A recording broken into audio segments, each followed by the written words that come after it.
So hey everyone, my name is Rob from Top Career Consulting, and on this channel I explain exactly how I established myself as a freelance writer and digital marketer, as well as the tips and tricks that I've learned along the way.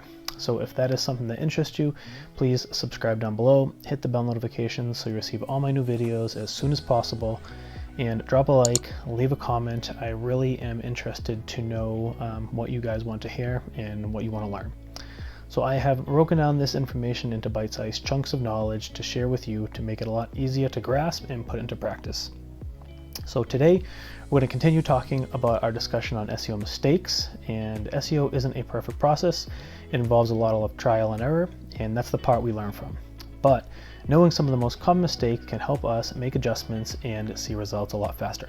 So let's get into it. Number one is not optimizing title tags and meta descriptions.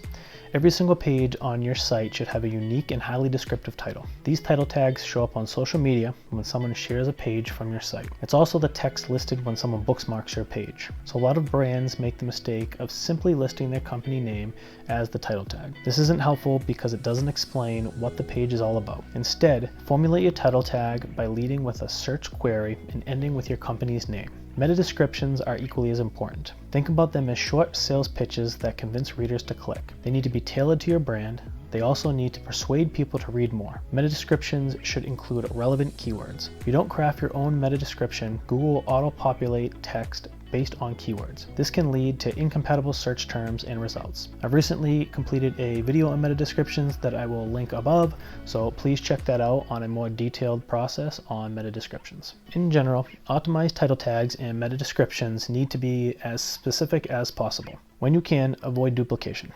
So these tags and meta descriptions are some of the first words you're sharing about your brand. So use them deliberately to persuade your audience to take action. Number two, not addressing server issues or HTTP status. So when there's a breakdown in communication between your client and your website, it diminishes trust. You want your audience to know you're reliable and dependable. So your website needs to reflect this. Unaddressed server issues can lead to less traffic and can negatively impact your rankings. Below are some of the most common issues affecting your HTTP status. 4xx errors. This means that there's an error in the request by the clients viewing your site. Usually it's caused by a broken link or a link that's unavailable, which leads to a 404 not found error, and that's kind of a problem. Broken internal or external links. A broken internal link will lead to a non-functioning page on your website. A broken external link will lead to a non-existing page on another website. And both of these mistakes send negative signals to search engines. Pages not crawled.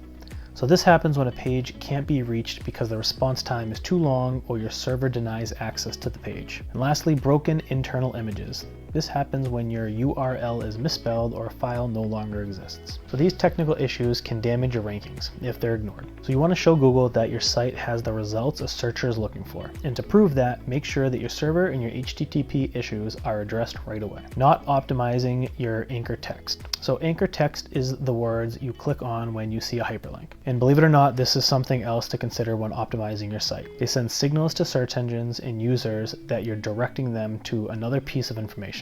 So when used correctly, they also help with site navigation. So anchor text should relate to the site you're linking to, and it should also be generic text such as click here, call to action. Google uses anchor words to determine what a web page is about. It does this to rank the correct keywords, and anchor text is an important part of your website's SEO health. Descriptive anchor text can improve your site's ranking. So that's all we have time for today. I hope this discussion helps you think about some areas of your strategy that you may have overlooked.